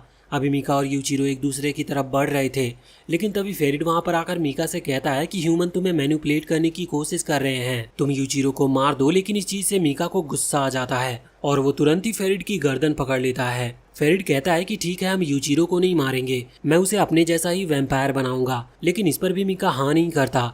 फेरिड कहता है कि ठीक है, तो तुम उसके सारे दोस्तों को मार दो, हम उसे जिंदा छोड़ देंगे। अब मीका ने अपनी पावर को एक्टिवेट कर लिया था। ये लोग फिर से लड़ने के लिए तैयार थे, लेकिन इतने में ही वहाँ पर और वैम्पायर का ग्रुप आ जाता है। यहाँ पर क्राउली भी था। क्राउली वही है जिसकी फाइट यूचिरो और उसके ग्रुप से हुई थी। वैसे अब यहाँ पर हाई रैंक वैम्पायर को देखकर गुरेन भी समझ गया था कि वो इन्हें नहीं हरा सकते। इस वजह से वो यूचिरो और उसके ग्रुप को वहाँ से जाने को कहता है, लेकिन यूचिरो वहाँ से जाना नहीं चाहता था, पर उसके दोस्त उसे मनाकर किसी तरह से ले जाने लगते हैं। उसी दौरान फेरिड दौड़ते हुए उनके सामने आ जाता है। वो कहता है कि हम इतनी आसानी से तुम्हें जाने नहीं देंगे, लेकिन यूचिरो को अपना पुराना टाइम याद आता है। इसी वजह से वो बिना दिमाग का इस्तेमाल करते हुए तलवार को हवा में घुमाकर फेरिड पर हमला करना शुरू कर देता है, जिसका कोई भी फायदा नहीं था। पर तभी गुरेन वहाँ फेरिड पर हमला कर देता है, लेकिन सही वक्त पर फेरिड वहाँ से हट गया था, बल्कि वो गुरेन पर ही पंच भी कर देता है और उसे वहाँ से बहुत दूर फेंक देता है। इधर सभी की हालत बहुत खराब थी, क्योंकि वो वैम्पायर उन पर भारी पड़ रहे थे। इधर फेरिड भी अभी गुरेन को खत्म करने वाला था, लेकिन यूचिरो तभी बचाने के लिए आता है। लेकिन उसी वक्त फेरिड वहां से गायब हो गया था और वो उसके पीछे आ गया था। और तभी मीका भी वहां पर आता है। मीका यूचिरो को पकड़ता और उसे वहां से ले जाने लगता है। यूचिरो कह रहा था कि आखिर तुम वैम्पायर का साथ कैसे दे सकते हो, उन्होंने हमारे दोस्तों को मारा था। लेकिन इस पर मीका कहता है कि ह्यूमन भी अच्छे नहीं हैं, वो भी इस धरती को खत्म करने वाले हैं, तुम्हें उन इंसानों से भी दूर जाना होगा। यूचिरो को ये सब बात तो कुछ भी समझ में नहीं आ रही थी, लेकिन उसे अभी अपने दोस्तों को बचाना था। वो देखता है कि सभी वैम्पायर उसके दोस्तों को पकड़ रहे हैं और अगर उसने बचाने में देरी की तो उसके सारे दोस्त मारे जाएंगे। यूचिरो वहां से जाना चाहता था लेकिन मीका उसे पकड़ लेता है। वो कहता है कि नहीं, तुम्हें ऐसा करने की जरूरत नहीं। यूचिरो को बहुत बुरा लग रहा था। वो देखता है कि उसके दोस्त मरने ही वाले हैं। वो चिल्लाता है और अचानक से उसकी एक आंख से खून निकलने लगता है। हम उसके स्पिरिट वर्ल्ड में आते हैं जहाँ पर सीरा मारू थी। यूचिरो पूछता है कि क्या तुम मेरी बॉडी पर अपना कंट्रोल बनाने की कोशिश कर रही हो, जिस पर सीरा मारू कहती है कि नहीं। यूचिरो की बॉडी के अंदर एक और मॉन्स्टर है जो कि अब बाहर निकलने को तैयार हो रहा है। वो ये सब सुनकर हैरान था। तभी उसके सामने बहुत सारे ट्रम्पेट आते हैं। यूचिरो के लिए समझ पाना बहुत मुश्किल था कि उसकी स्पिरिट वर्ल्ड में ट्रम्पेट क्या कर रहे हैं, पर सीरा मारू कहती है कि अब कुछ भी नहीं हो सकता, वो मॉन्स्टर बाहर आकर रहेगा। वैसे अब उसकी स्पिरिट वर्ल्ड के बाहर हम देखते हैं कि उसकी बॉडी से अचानक एक ब्लैक ऑरा निकलना शुरू हो गया था और फिर अचानक से उसकी पीठ से कुछ स्पाइक्स जैसी चीजें निकलना शुरू हो गई थी। वो खतरनाक मॉन्स्टर की तरह लग रहा था और उसका खुद पर भी कंट्रोल नहीं था। वो आगे बढ़ता है लेकिन उसी वक्त वहां पर क्राउली आता है। हालांकि वो एक हाई रैंक वैम्पायर है लेकिन फिर भी अब वो यूचिरो के सामने टिक नहीं पाता। कुछ देर पहले हमने देखा था कि उसकी स्पीड बहुत तेज थी लेकिन अब यूचिरो की स्पीड के सामने वो कुछ भी नहीं कर पाता और बहुत बुरी तरह से पिटता है। अब जब सिनोआ को होश आता है तो वो देखती है कि उसके पास ही एक बहुत बड़ा गड्ढा था जो कि यूचिरो के अटैक की वजह से हुआ था। हालांकि अभी तक यूचिरो नॉर्मल नहीं हुआ था, वो उसके सामने ही था और अब वो आगे आकर सिनोआ पर भी हमला करने वाला था। तभी उसके अटैक के सामने मीका आ जाता है। इस वजह से यूचिरो की तलवार यहाँ मीका को लग गई थी लेकिन वो मरा नहीं था, पर उसने सिनोआ को बचा लिया था। वैसे वहाँ गड्ढे के अंदर हम गुरेन को देखते हैं जिसे फेरिड ने गला पकड़कर उठा रखा था। गुरेन चिल्लाता है यूचिरो को नॉर्मल होने के लिए और इसी दौरान सिनोआ यूचिरो को टाइट पकड़ लेती है जिससे कि उसे सब कुछ याद आ सके और वो अपने अंदर के इस डीमन को हरा सके। हम देखते हैं कि ये चीज काम कर गई थी। वो डार्क एनर्जी वापस से यूचिरो की बॉडी के अंदर आ जाती है और वो पूरी तरह से ठीक हो जाता है। अभी फेरिड उसे ही देख रहा था लेकिन गुरेन उससे कहता है कि वो उनकी चाल में फंस गया क्योंकि यूचिरो तो सिर्फ एक डिस्ट्रैक्शन के लिए था। तभी वहाँ दूर से कुछ छुपे हुए डीमन आर्मी के मेंबर अपनी मिस्टीरियस पावर से फेरिड और बाकी वैम्पायर पर हमला करते हैं। हालांकि उनमें से कुछ ने सरवाइव कर लिया था, पर तभी वहाँ पर एक और ग्रुप पहुँचता है। ये डीमन आर्मी के ही मेंबर्स हैं और इन्हें हिरागी फैमिली कहा जाता है। वहाँ उनका लीडर जैसे ही पहुँचता है वो कहता है कि हमें सभी वैम्पायर को कैद करना है। इसके बाद का सीन कुछ दिन के बाद का आता है। हम सिनोआ को देखते हैं जो कि अभी एक लैब में जा रही थी। वहाँ पर उसे अंदर नहीं जाने दिया जा रहा था। वो बताती है कि वो एक्सटर्मिनेशन यूनिट का हिस्सा है लेकिन फिर भी वो उसे अंदर नहीं जाने देते। इसके बाद अब वो एक सिंबल दिखाते हुए बताती है कि वो भी हिरागी फैमिली से बिलोंग करती है। इसके बाद उसे अंदर आने दिया जाता है। पहले तो वहाँ पर बहुत सारे जेल थे जिनमें वैम्पायर कैद हैं। इसके बाद अंदर अभी कुछ साइंटिस्ट वैम्पायर के ब्लड पर रिसर्च कर रहे थे। वहीं पर उसे गुरेन मिलता है जिससे वो यूचिरो के कंडीशन के बारे में बात करती है लेकिन गुरेन कहता है कि वो सिर्फ एक लैब सब्जेक्ट है। उसे हमने पावर दी जिससे हम सिर्फ इसका इस्तेमाल कर सके, अभी हमें उसकी कोई जरूरत नहीं है। वैसे अब जब सिनोआ जा रही थी तो वो बताता है कि उसने जितनी पिल खाई थी उस हिसाब से उसे जल्दी होश आ जाएगा क्योंकि इस बात को एक हफ्ता बीत चुका है। यूचिरो पूरे एक हफ्ते से बेहोश था, इस वजह से सिनोआ को उसकी चिंता हो रही थी। इधर अब हम पहले का सीन देखते हैं जब हिरागी फैमिली वहां पर पहुंची थी। तब फेरिड मीका से कहता है कि हम सभी को जाना होगा। मीका यूचिरो के बिना नहीं जाना चाहता था, पर फेरिड उसे गले से पकड़कर उठाता है और कहता है कि ये समय इस तरह की बातें करने का नहीं। अब वो लोग वापस चले गए थे। अभी के टाइम में मीका अभी कुछ मशीन के अंदर से बाहर निकल रहा था। वहाँ उसके साथी भी थे। वो उससे यूचिरो के बारे में पूछते हैं लेकिन मीका उन्हें इग्नोर करता है। तभी एक साथी कहता है कि आखिर यूचिरो को तब हुआ क्या था। तभी दूसरा साथी बताता है कि उसके ऊपर किसी खास पावर का इस्तेमाल किया गया उसकी स्ट्रेंथ को बढ़ाने के लिए। वो सिर्फ उनका लैब सब्जेक्ट है। मीका ये सब सुन रहा था लेकिन फिर उसके बाद वो इग्नोर करते हुए आगे बढ़ जाता है। तभी वो दूसरा वाला वैम्पायर कहता है कि तुम बहुत मिस्टीरियस हो, तुम कभी अपनी बातें हमें बताते नहीं। मीका कहता है कि वो बस एक मामूली सा वैम्पायर है, इससे ज्यादा उन्हें जानने की जरूरत नहीं। वैसे वहाँ दूसरी तरफ यूचिरो को होश आ चुका था जिस पर उसके दोस्त बहुत खुश थे, पर यूचिरो सोच रहा था कि उसे फिर से मीका से मिलना है। अब जब वो पूरी तरह से रिकवर कर लेता है तो अभी वो लाइब्रेरी के अंदर बैठा हुआ था और वहाँ पर बहुत सारी बुक्स पढ़ रहा था। तभी वहाँ पर सिनोआ आती है और देखती है कि यूचिरो किसी तरह की बुक पढ़ रहा है। पहले तो वहाँ से वो जा रही थी, पर फिर वो रुककर यूचिरो से पूछती है कि आखिर वो एक वैम्पायर को वापस से इंसान में बदलने की बुक क्यों पढ़ रहा है। तो वो बताता है कि उसे मीका को ठीक करना है। साथ ही वो मीका के बारे में पूछता है कि क्या उसे कैद कर लिया गया था, जिस पर सिनोआ बताती है कि नहीं, वो तब अपने साथियों के साथ यहाँ से भाग गया। उसी समय एक अनाउंसमेंट होती है जो कि हिरागी फैमिली की तरफ से थी। वो लोग अभी यूचिरो को हेडक्वार्टर में बुला रहे थे। रास्ते में उसे गुरेन मिलता है। वो उससे कहता है कि हिरागी फैमिली तुम्हें अपनी आर्मी ज्वाइन करने को कहेगी क्योंकि उनका ग्रुप अलग है। लेकिन तुम इसके लिए मना कर देना। अब जब यूचिरो वहाँ पर पहुँचता है तो वहाँ पर बाहर उसे मित्सुबा मिलती है। उसे यहाँ पर प्रमोशन के लिए बुलाया गया था, लेकिन मित्सुबा खुद को प्रमोट नहीं करवाना चाहती थी क्योंकि उसके हिसाब से वो इस लायक नहीं है। पर यूचिरो उसे समझाता है कि नहीं, वो इस लायक है, इसी वजह से उसे प्रमोशन मिला है। अंदर आने के बाद यूचिरो को सामने एक वैम्पायर दिखता है जो उस पर हमला कर रहा था, पर यूचिरो उसे तुरंत ही खत्म कर देता है। दरअसल ये हिरागी फैमिली ने की थी, यूचिरो की लॉयल्टी को चेक करने के लिए। वैसे अब यहाँ पर हिरागी फैमिली का लीडर यूचिरो को लड़ने के लिए चैलेंज करता है। उसकी पावर देखने के लिए वो दोनों फाइट करते हैं। यहाँ पर यूचिरो को अपना स्पेशल पावर को एक्टिवेट करने से मना कर दिया गया था। लड़ाई के दौरान यूचिरो बहुत ही जल्द हार जाता है। हालांकि जब वो लीडर वापस लौट रहा था तब यूचिरो गुस्से में उस पर हमला करता है क्योंकि उसने उसे कमजोर कहा था, पर यह चीज उस लीडर को अच्छी लगती है। वो उसके अटैक को रोककर अपने भाई से कहता है कि अब वो उससे लड़े। उसका भाई जब यूचिरो से लड़ता है तो वो भी उसे हरा ही देता है, लेकिन इसमें उसे भी थोड़ी सी प्रॉब्लम हुई थी। लेकिन अभी वो भी यूचिरो को कमजोर कह रहा था और ये भी कह रहा था कि गुरेन ने आखिर तुम्हें वो स्पेशल वेपन यूज करना क्यों नहीं सिखाया। यूचिरो पूछता है कि आखिर उसका टेस्ट क्यों लिया जा रहा है, तो इस पर वो लीडर बताता है कि उन्हें शक है कि उनके बीच में एक स्पाई है जो कि वैम्पायर के लिए काम करता है, इसी वजह से वो उसका पता लगाने की कोशिश कर रहे हैं। अगले सीन में वो यूचिरो को एक जगह पर बंद करते हैं और बताते हैं कि उन्होंने किमीजुकी और यूची को पहले ही कैद करके रखा है। अगर यूचिरो ने सब कुछ सच नहीं बताया तो वो उन्हें टॉर्चर करेंगे। वैसे अगर वो ऐसा नहीं चाहता तो यहाँ पर हिरागी फैमिली का लीडर कायोरिटो उससे पूछता है कि बताओ कि आखिर तुम घुरेन का साथ क्यों दे रहे हो, जबकि तुम हमारी इतनी पावरफुल फैमिली को भी ज्वाइन कर सकते हो। यूचिरो बताता है कि जब वो वैम्पायर टेरिटरी से भागा था तब वो एक ऑर्फनेज में था, लेकिन गुरेन ने उसे संभाला। पर तभी कायोरिटो कहता है कि गुरेन खुद ही ऑर्फनेज के बच्चों पर रिसर्च करता है जिससे कि वो उनकी हिडन एबिलिटी का पता लगा सके। ये सुनकर यूचिरो हैरान था, उसे कुछ भी समझ नहीं आ रहा था। पर कायोरिटो यूचिरो से अपनी फैमिली ज्वाइन करने को कहता है, पर यूचिरो कहता है कि नहीं, वो ऐसा नहीं करना चाहता और उसके दोस्तों को आज़ाद कर दिया जाए क्योंकि अब उसने सबको सच बता दिया है। उसके दोस्त आज़ाद तो हो जाते हैं पर वो बेहोश हो गए थे क्योंकि वो बहुत देर से कैद हैं। यूचिरो उन्हें उठाकर बाहर ला रहा था जहाँ पर उसकी मुलाकात मित्सुबा से होती है।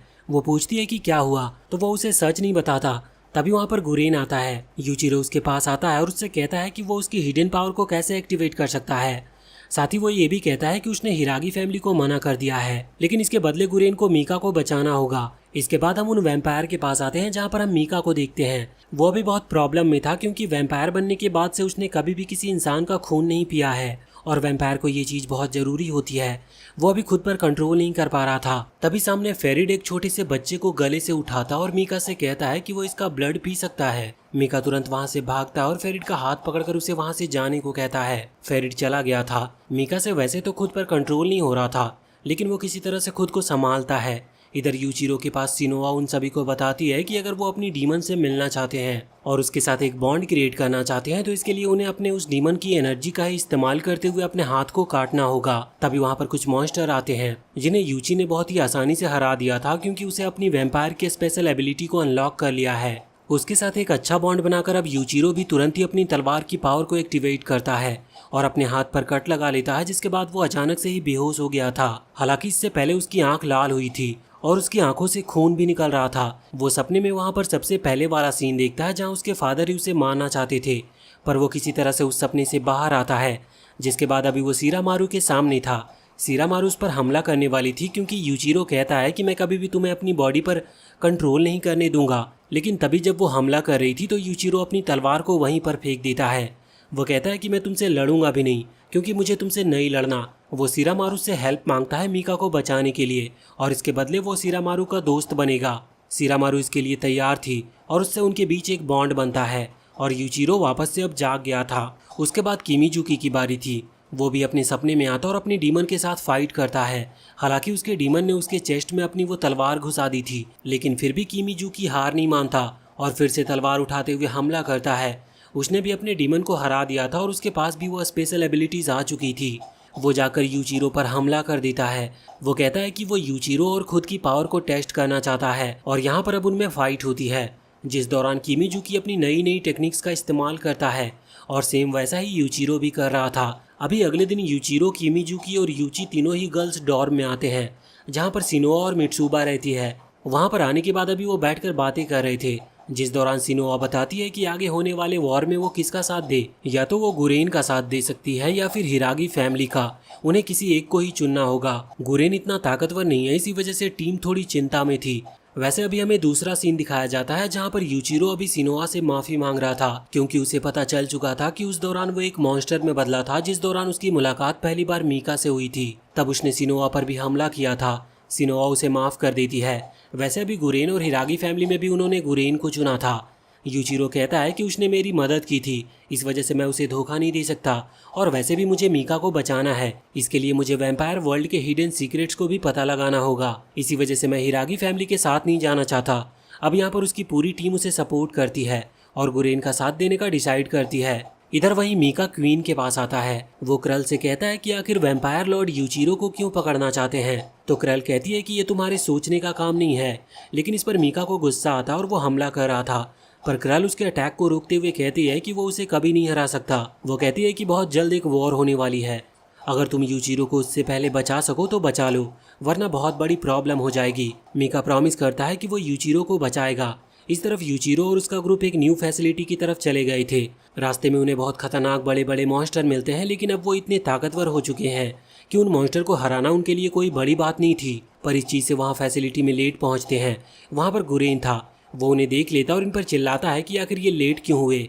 यूचिरो सारा ब्लेम अपने ऊपर ले लेता है। बाद में गुरेन ने उन्हें माफ भी कर दिया था। वो सभी सोल्जर को मोटिवेशन देता है और बताता है कि सिटी में बहुत सारे हाई रैंक वैम्पायर्स हैं और आज उन्हें उन सभी को खत्म करना है, जो कि इम्पॉसिबल टास्क है, लेकिन फिर भी वो आज ऐसा करने की कोशिश करेंगे क्योंकि उनके पास और कोई दूसरा चारा नहीं है। कुछ देर के बाद गुरेन यूचिरो को अपने ग्रुप से मिलवाता है। वो वहाँ यूचिरो की तारीफ कर रहा था क्योंकि उसने लेट आने का ब्लेम अपने ऊपर लिया। तभी यहाँ बाहर सिनोआ को यूचिरो के चीखने की आवाज आती है। वो और पूरा ग्रुप अंदर आता है तो वो यूचिरो को ऊपर बंधा हुआ देखते हैं। सिनोआ तुरंत ही उसे आजाद करने लगती है, लेकिन इतने में ही वहाँ पर स्मोक फैलने लगता है और वो सिर्फ एक इल्यूजन था। गुरेन कहता है कि तुमने सब लेट आने का ब्लेम खुद पर नहीं लिया, जबकि तुम इस ग्रुप के लीडर हो और तुम्हें डिसीजन लेना चाहिए था। सिनोआ कहती है कि वो एक अच्छी लीडर है, लेकिन गुरेन कहता है कि मैं ये कैसे मान लूं, हमें एक टेस्ट बैटल करना होगा। इसके लिए सिनोआ और बाकी वो लोग तैयार थे। अगले दिन में उनमें फाइट शुरू होती है, जिस दौरान हम देखते हैं कि वो गुरेन के साथी अभी यूचिरो के टीम मेंबर को बहुत ही आसानी से हरा रहे थे। हालांकि यूचिरो अभी गुरेन के साथ फाइट कर रहा था,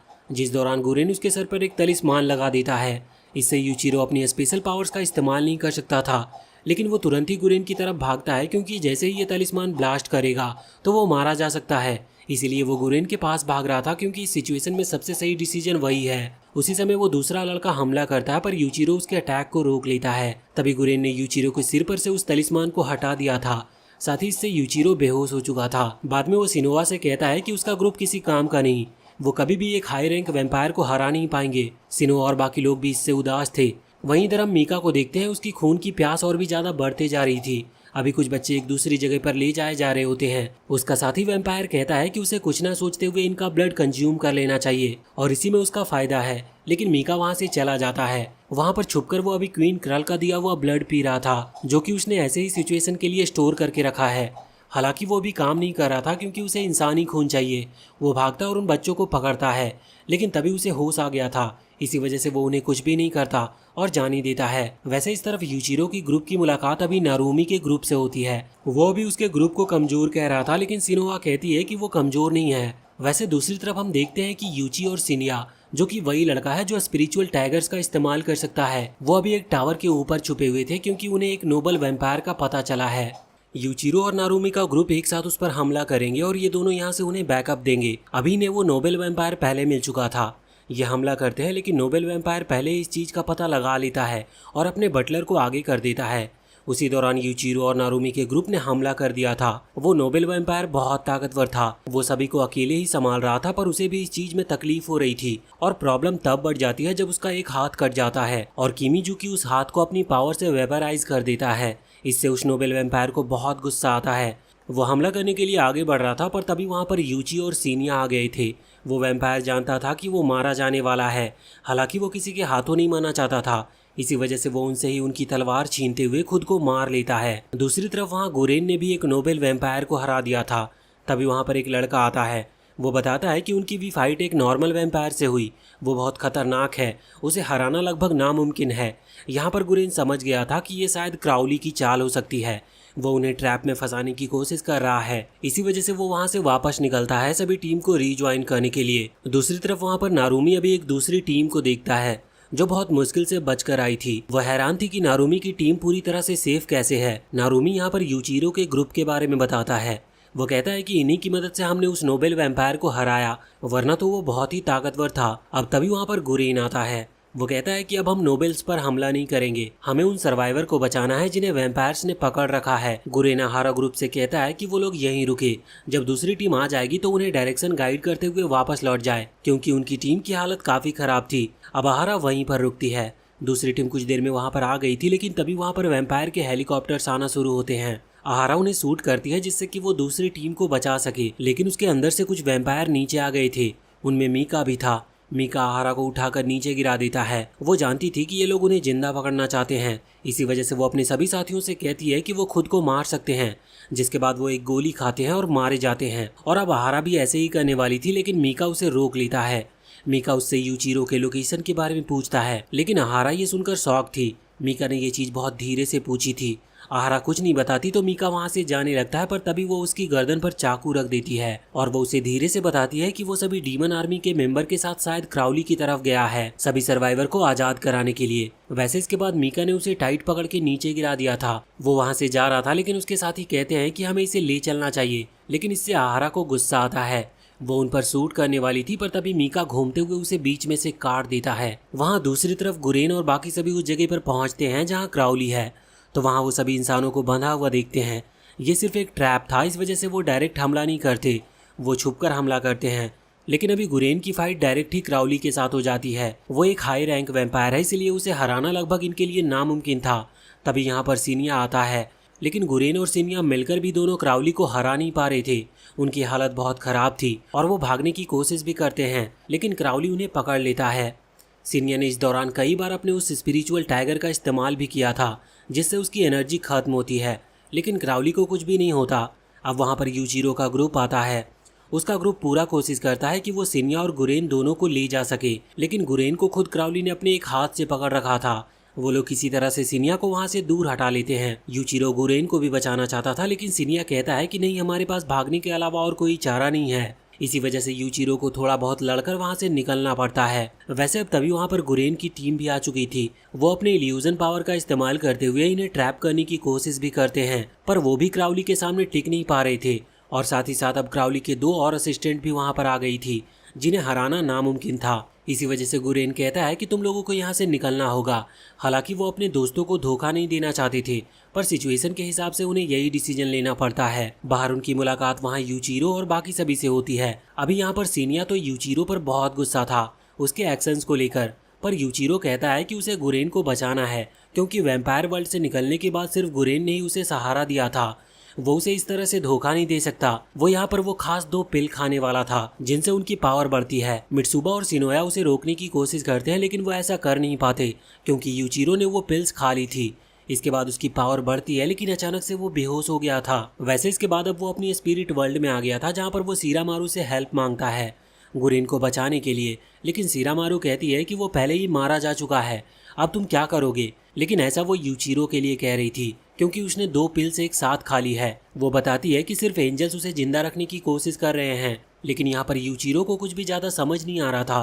तभी सामने वो एक ट्रम्पेट देखता है और वो उसकी तरफ बढ़ने लगा था। सीरामारू बताती है कि उसे इसे नहीं छूना चाहिए, क्योंकि ये इविल पावर को बिलोंग करता है। अगर यूचिरो ने इसे बजाया तो इससे असली डीमन की पावर एक्टिवेट होगी, जिन्हें यूचिरो नहीं संभाल सकता। लेकिन यूचिरो आगे बढ़ रहा था और वो उसकी बात नहीं सुन रहा था। इसी वजह से सीरामारू उस पर हमला करती है और कहती है कि ठीक है, फिर मैं तुम्हें 2 मिनट के लिए अपने पावर देने के लिए तैयार हूँ, पर अगर तुम 2 मिनट तक इन पावर से इन्हें नहीं हरा पाए तो इसके बाद वो डीमन तुम पर हावी हो जाएगा और तुम खुद एक डीमन बन जाओगे और तुम्हारी बॉडी मैं पोजेस कर लूँगी। यूचिरो इसके लिए मान जाता है। वहाँ बाहर यूचिरो की पावर बढ़ चुकी थी। वो सभी को अपने पास से अलग करते हुए सीधा उस जगह पर भागता है जहाँ पर क्राउली ने गुरेन को पकड़ रखा है। वहाँ पर उसके वो 2 असिस्टेंट भी थी। यूचिरो वहां पर पहुंचते ही हमला करना शुरू कर देता है। हालांकि क्राउली भी ये देखकर हैरान था कि आखिर यूचिरो की पावर पहले से ज्यादा कैसे हो गई, पर फिर भी यूचिरो को अभी भी क्राउली को हराने में प्रॉब्लम हो रही थी। गुरेन वहां सामने आ रहा था जिससे कि यूचिरो को कोई सीरियस चोट ना लगे।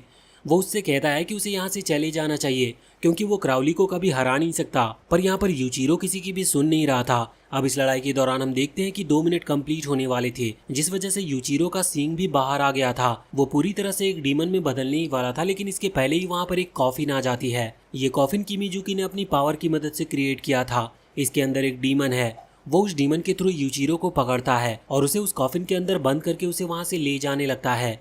उसने बहुत मुश्किल से यूचिरो को फिर से बचा लिया था। अब वो उसे वहाँ से ले जा रहे थे अपने वेयर हाउस पर, जहाँ पर वो उसका इलाज कर सकते थे, लेकिन रास्ते में ही उनकी मुलाकात मीका से होती है। वो भागते हुए आ रहा था। वहाँ पर वो यूचिरो को नोटिस करता है। यूचिरो सबसे पीछे की तरफ था क्योंकि वो बेहोश था, इस वजह से वो उसे उठा कर ले जा रहे थे। मीका तुरंत ही यूचिरो के पास बढ़ता है, लेकिन इन्हें लगता है कि ये तो एक वैम्पायर है, इस वजह से वो उससे फाइट करने लगते हैं। मीका सभी से लड़ते हुए उन्हें दूर हटाते हुए आगे बढ़ रहा था। इस दौरान उसकी फाइट मित्सुबा से भी होती है। वो उसे भी दूर कर देता है। फिर उसकी फाइट सिनोआ से होती है। सिनोआ उससे कहती है कि हम भी यूचिरो के दोस्त हैं। वो उसे रोकने की कोशिश कर रही थी, लेकिन मीका ने उसे भी हटा दिया था।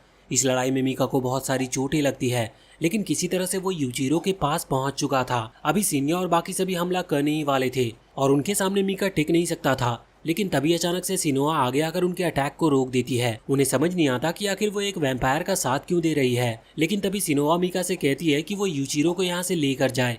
मीका वहाँ से चला जाता है, जिसके बाद सिनोआ अपने अटैक को रोकती है। अब तभी एक मेंबर उसे मारकर नीचे गिराता है और वो उसे जान से भी मारने वाला था, लेकिन तभी नारुमी उसे रोक देता और कहता है कि ये समय लड़ने का नहीं। हालांकि किसी को भी समझ नहीं आ रहा था कि आखिर सिनोआ ने एक वैम्पायर की मदद क्यों की। वैसे ये अभी अपनी प्रॉब्लम में फंसे हुए थे, क्योंकि यहाँ पर और भी वैम्पायर आने लगे थे। वो उनसे लड़ते हैं और उन्हें हराते हैं, पर और फोर्स ना आ जाए इसके पहले उन्हें यहाँ से निकलना था। दूसरी तरफ हम वहाँ पर मीका को देखते हैं, जिसे खुद तो बहुत चोट लगी थी, लेकिन फिर भी वो यूचिरो की बॉडी को उठाते हुए ले जा रहा था। रास्ते में फिर से उसे वो खून की प्यास लगती है और उसे सामने एक टूटे हुए मॉल से कुछ बच्चों की चीखने की आवाजें आती है। वो तुरंत वहाँ पर भागता है। उसने एक बच्चे को पकड़ लिया था। वो बच्चा उसे मॉन्स्टर कह रहा था और तभी मीका के सेंसेस वापस आ जाते हैं, जिसके बाद वो उसे छोड़ देता है। हालांकि फिर वो यूचिरो को वहाँ पर लेकर आता है। अभी वो फिर से इस तरह से रिएक्ट ना करे और गलती से यूचिरो को चोट ना पहुंचा दे, इसी वजह से वो यूचिरो को वहीं पर रखकर वहां से थोड़ा दूर बैठ गया था। अभी यूचिरो अपने स्पिरिट वर्ल्ड में सीरामारू के साथ था। अभी सीरामारू यहाँ उसे बताती है कि किमीजुकी ने उसे सही टाइम पर रोक लिया, जिस वजह से वो डीमन नहीं बन पाया, इसीलिए वो मरा नहीं। वो फिर से उठ जाएगा, लेकिन उसे टाइम लगेगा। यूचिरो पूछता है कि क्या उसके दोस्त ठीक है। इस पर सीरामारू कहती है कि अभी वो ये सब नहीं बता सकती, वो सिर्फ अपनी आंखें खोलकर ये चीजें देख सकता है। कुछ ही देर में यूचिरो को होश आ जाता है। होश में आकर वो वहाँ पर मीका को देखता है और यहाँ पर मीका की वो खून की प्यास फिर से बढ़ी हुई थी, इस वजह से वो बहुत तकलीफ में था। उसके मुंह से खून भी निकल रहा था। यूचिरो कहता है कि तुम मेरा ब्लड पी सकते हो, लेकिन मीका तुरंत ही दूर हट जाता है। लेकिन अब यूचिरो ने अपने हाथ पर कट लगा दिया था। वो कहता है कि इससे मुझे कुछ भी नहीं होगा और तुम भी बच जाओगे। पहले तो मीका इस चीज़ के लिए तैयार नहीं था, लेकिन फिर वो खुद पर कंट्रोल नहीं कर पाता और यूचिरो के ब्लड को पी लेता है। हालांकि इससे फाइनली अब वो एक इमोर्टल वैम्पायर बन चुका है। इसका मतलब उसे जो चोट लगी है वो अपने आप ही हील होना शुरू हो जाएंगे, जैसे कि बाकी वैम्पायर के साथ होता था। वैसे इसके बाद अब वो आगे बढ़ गए थे।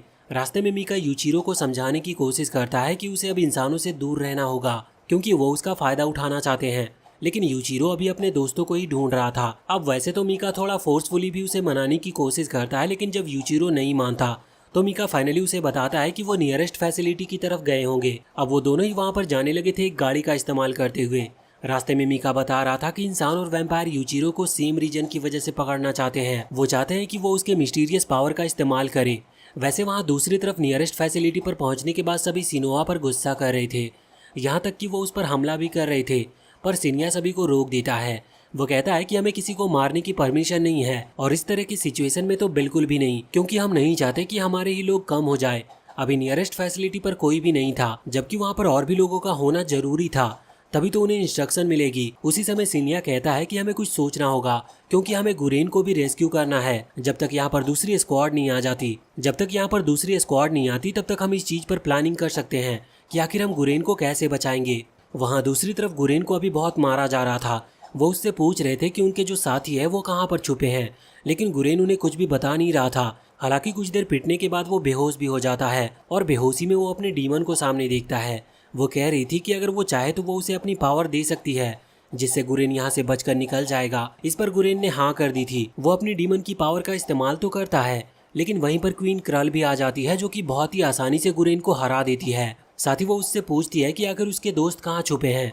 अब गुरेन मजबूरी में या फिर कुछ सोचकर बता देता है कि वो यहाँ से बहुत दूर वाली फैसिलिटी में छुपे हैं। उसने लोकेशन भी बता दी थी, इस वजह से क्रल सभी को उन पर हमला करने के लिए भेज देती है। वहाँ दूसरी तरफ अभी उस फैसिलिटी में हम देखते हैं कि वहाँ बहुत सारे हेलीकॉप्टर्स आना शुरू हो गए थे। वो समझ गए थे कि उन पर हमला हो रहा है, लेकिन तभी वो नोटिस करते हैं कि ये हेलीकॉप्टर तो हिरागी फैमिली का है, जिनके अंदर वहाँ उनका लीडर कायोरिटो बैठा था। वो बाहर आता है तो सिन्या उसे सारी बात बताता है कि गुरेन को पकड़ लिया गया है। उन्होंने कोशिश की लेकिन वो उसे आज़ाद नहीं करा पाए। वैसे अब तभी वो ऑर्डर देते हुए वहाँ पर एक मिस्टीरियस कंटेनर निकलवाता है। सिनिया को लगता है कि शायद वो कुछ इविल प्लानिंग कर रहा है, इसी वजह से उसने अपना वेपन निकाल लिया था। पर तभी कायोरिटो के साथी उसे रोकते हैं। यहाँ पर नारुमी भी आगे आकर हमला करने के लिए तैयार था, लेकिन उसके टीममेट उसे पकड़ लेते और हमला करने से मना करते हैं। पर इतने में ही अचानक से कायोरिटो ऑर्डर देता है इस पूरी टीम को खत्म करने का, जिसके बाद उस कंटेनर के अंदर से अचानक से बहुत सारी चेन निकल कर आती है, जो कि यहाँ नारुमी की टीम की बॉडी के आर पार हो चुकी थी। वैसे नारुमी अभी जिंदा था, इस वजह से वो हमला करने के लिए आगे बढ़ता है, लेकिन फिर फाइट शुरू हो जाती है। तभी उसे बचाने के लिए वहाँ पर यूचिरो के टीम के सभी मेंबर आ गए थे। वो उनसे लड़ रहे थे, लेकिन कायोरिटो के उस कंटेनर से मुकाबला करना बहुत मुश्किल था। उसके अंदर से जो चेन निकल रही थी वो कितनी भी दूर तक जा सकती थी। वैसे वहाँ पर यूचिरो और मीका भी पहुँचते हैं। मीका कहता है कि सभी को यहाँ से जाना होगा, वो लड़ नहीं सकते। पर यहाँ पर यूचिरो कायोरिटो से लड़ने के लिए चैलेंज करता है। हालांकि अब उनमें लड़ाई हो पाती, इसके पहले ही वहाँ पर वैम्पायर की पूरी आर्मी आ चुकी थी। उनमें फाइट शुरू होने लगी थी, जिस दौरान हम देखते हैं कि गुरेन भी उनके साथ था। वो अभी अपने सेंसेस में नहीं था, इस वजह से वो यहाँ पर यूचिरो पर भी हमला कर देता है। वो उसके अटैक को रोकता है। इसी दौरान मीका वहाँ पर आकर उससे लड़ना शुरू कर देता है। गुरेन ताकतवर था, लेकिन मीका भी कम ताकतवर नहीं था। दूसरी तरफ वहाँ वो कंटेनर अभी सभी पर हमला करते हुए उनके ब्लड को एब्जॉर्ब कर रहा था, और इस तरफ अभी यूचिरो भी गुरेन पर हमला करता है और उसे रोकता है। हालांकि वो उसे मार नहीं सकता था, इसी वजह से वो उसे फिर से होश में आने को कह रहा था। पर तभी गुरेन अचानक से उसे अपनी तलवार मार देता है। वैसे वहाँ दूसरी तरफ वो कंटेनर जितना ब्लड उसे चाहिए था उतना ब्लड एब्जॉर्ब कर चुका था, तो वो ब्लास्ट हो जाता है और उसके अंदर से एक एंजल एक ट्रम्पेट को लेकर निकलती है। यहाँ पर किमीजुकी नोटिस करता है कि ये तो उसकी सिस्टर है जो कि हॉस्पिटल में थी। उसे कुछ भी समझ नहीं आ रहा था। अचानक से उसकी वो सिस्टर जो एंजल थी वो कन्वर्ट होकर एक मॉन्स्टर में बदल जाती है, और वो वहाँ पर छोटे छोटे और भी मॉन्स्टर्स को लाती है। वो छोटे मॉन्स्टर्स अभी वैम्पायर पर हमला कर रहे थे, लेकिन इसके साथ साथ वो ह्यूमन सोल्जर को भी खा रहे थे। वैसे ये छोटे मॉन्स्टर उस एंजल के ब्लड से बने थे, और ये ब्लड कायोरिटो ने अभी कुछ नीडल्स के इस्तेमाल से उसकी बॉडी से निकाला था। यहाँ पर किमीजुकी अपनी सिस्टर की तरफ आगे बढ़ रहा था। वो लोग उसे रोक रहे थे, पर वो रुकने को तैयार ही नहीं था। वहीं इधर हम यूचिरो को देखते हैं, जिसकी हालत अभी थोड़ी खराब सी थी। इसी वजह से मीका उसे वहाँ से दूर ले जा रहा था, क्योंकि यहाँ रुकना उसके लिए सेफ नहीं था। लेकिन यहाँ पर यूचिरो कहता है कि वो अपने दोस्तों को ऐसे धोखा नहीं दे सकता। उसी समय एक मॉन्स्टर आकर मीका पर हमला करता है। मीका की चोट यहाँ पर ठीक नहीं हो रही थी, इसीलिए यूचिरो उससे कहता है कि वो यहीं पर इंतजार करे, और यूचिरो तुरंत ही तलवार उठाता है और अपनी बॉडी में घुसा देता है। जिसके बाद वो अपनी स्पिरिट वर्ल्ड में आ चुका था।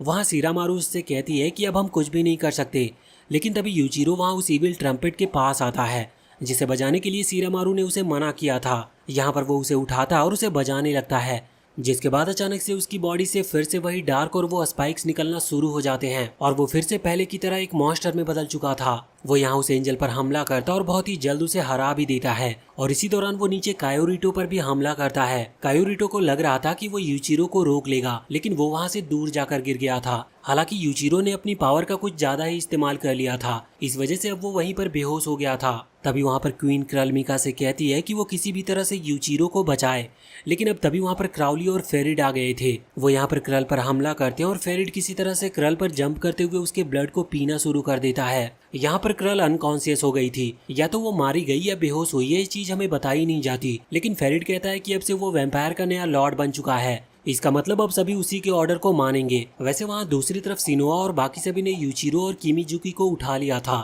किमीजुकी भी अभी अनकॉन्शियस हालत में था। वैसे नारुमी अभी उनकी मदद कर रहा था। उसने एक वॉल क्रिएट कर दी थी, जिससे कि वो कुछ देर सोल्जर को रोक सके, लेकिन वो सोल्जर सब उन्हें घेरने की कोशिश कर रहे थे, और ये सोल्जर कायोरिटो के हैं। वो चाहता है कि वो यूचिरो को पकड़े, क्योंकि अभी उसे उसकी पावर चाहिए। लेकिन तभी वहाँ पर मीका उन सोल्जर्स को आकर हटाता है और कहता है कि वो लोग उसके साथ चले। अब वो सभी वहाँ से भागते हैं। वो उम्मीद लगाए हुए थे कि शायद आगे उन्हें शांति मिल जाएगी, लेकिन इसी के साथ ये सीजन यहीं पर खत्म होता है। तो वीडियो अगर पसंद आई हो तो चैनल को सब्सक्राइब करके बेल आइकन जरूर दबा लें, और ये वीडियो आपको कैसी लगी कमेंट सेक्शन में हमें जरूर बताएं।